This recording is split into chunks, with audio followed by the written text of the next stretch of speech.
Assalamualaikum warahmatullahi wabarakatuh. My name is Putri Dewi Lestari, and I will present our group work on chapter 8 for psycholinguistic.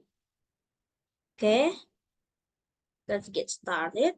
Number 1, describe Paul Gree's conversational maxim and explain how they influence the way dialogues unfold. Why might Gree's idea fail to explain some aspect of real conversation? Okay, the conversational maxim proposed by Paul Gree serve as a guidelines for effective communication, focusing on principle of quantity-quality relation and manner. They aim to facilitate the clear and cooperative dialogue by ensuring speakers provide sufficient, truthful, relevant, and clear information, while adhering to this maxim promotes effective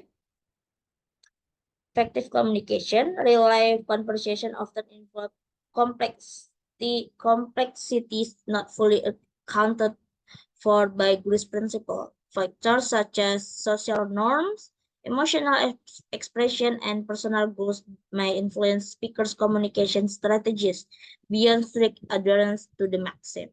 Moreover, the interactive nature of dialogue, including feedback and audience adaptation, is not fully captured. Additionally, Greece maxim do not explicitly address nonverbal communication, cultural difference, or power dynamics, which significantly shape communication dynamics. Moreover, while valuable Greece maxim might not fully capture the complexity and variability in real-life conversation. Okay, number 2.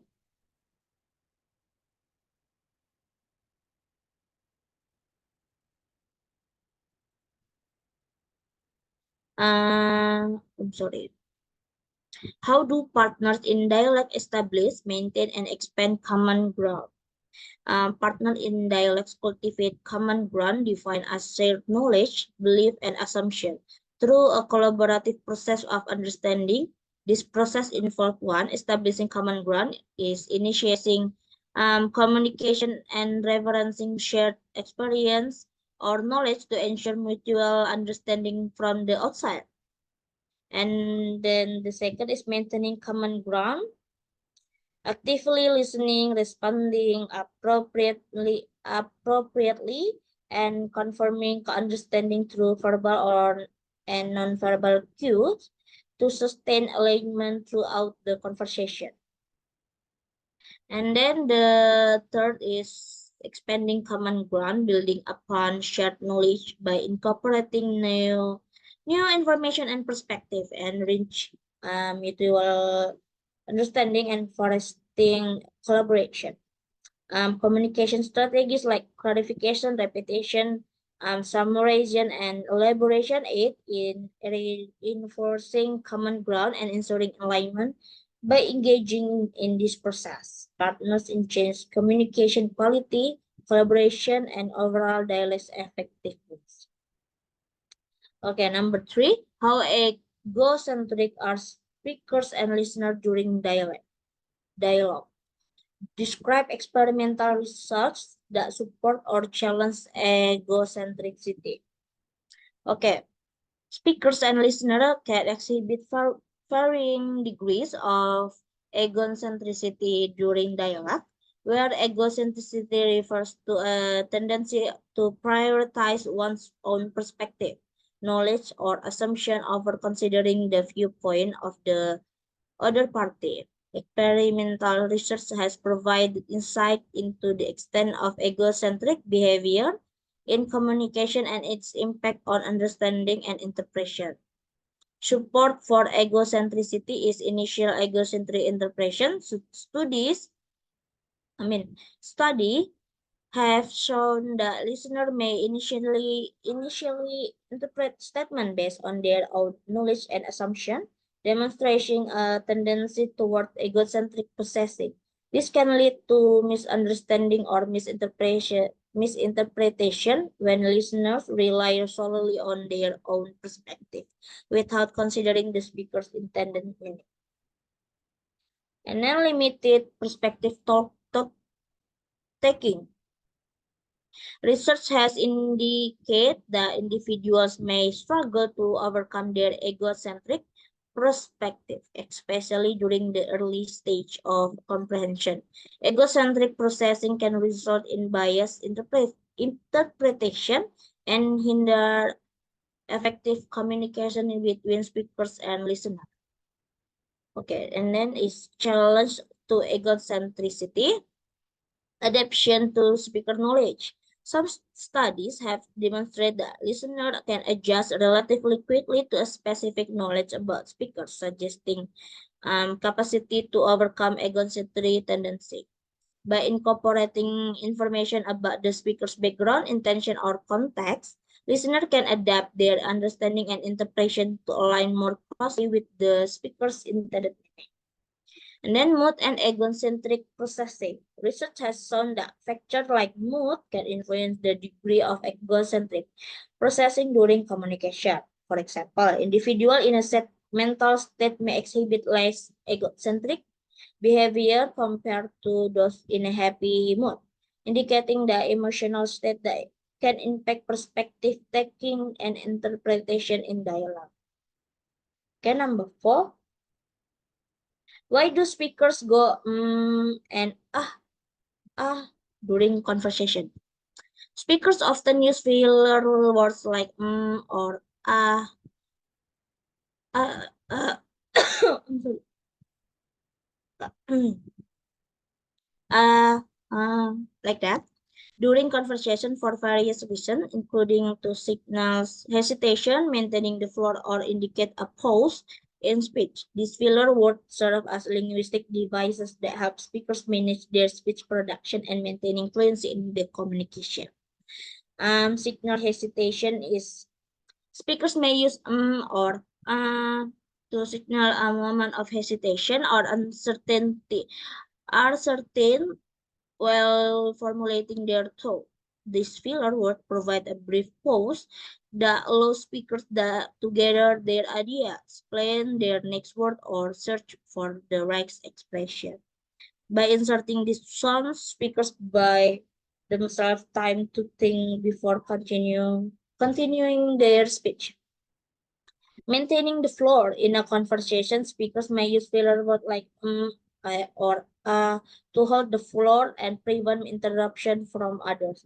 By inserting these sounds, speakers signal to listener that they are not finished speaking, okay, and intend to continue their turn in the conversation. This helps maintaining the speaker's control over the dialogues. Pause in speech. Filler words like and can also indicate a natural pause in speech, allowing speakers to break up their utterance and make their speech more fluid and conversational. These sounds help avoid long periods of silence and keep the conversation flowing smoothly. Speech planning. Research suggests that filler words like and may play a role in speech planning and organization. Speakers may use these sounds as placeholder while planning the structure of their sentence of deciding on the most appropriate word to use. The process of speech planning can contribute to the overall coherence and clarity of the speaker's message.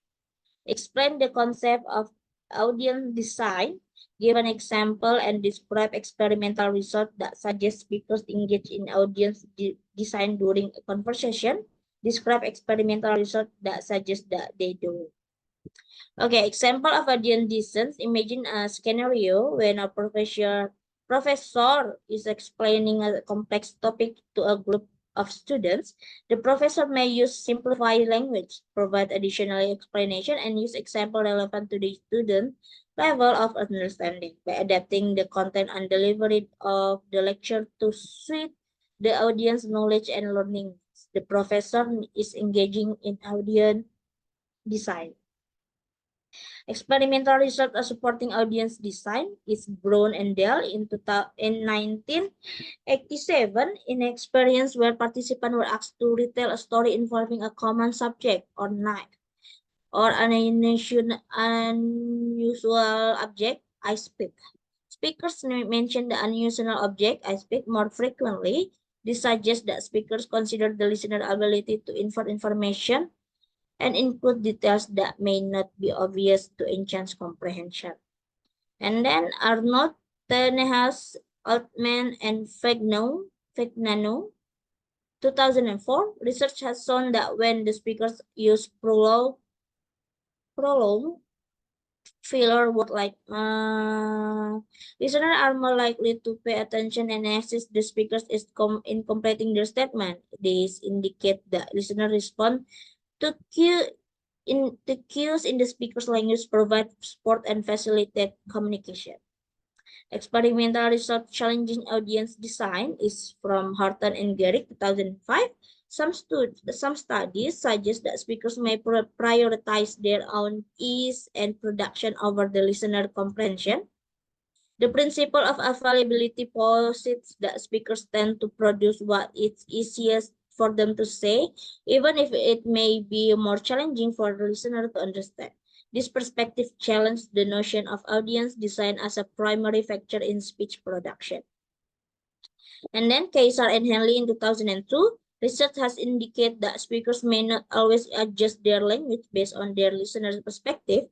In some cases, speakers may assume that listeners share their knowledge and fail to consider the need for explicit clarification or adaptation in their communication. This lack of audience design can lead to misunderstanding and communication breakdown.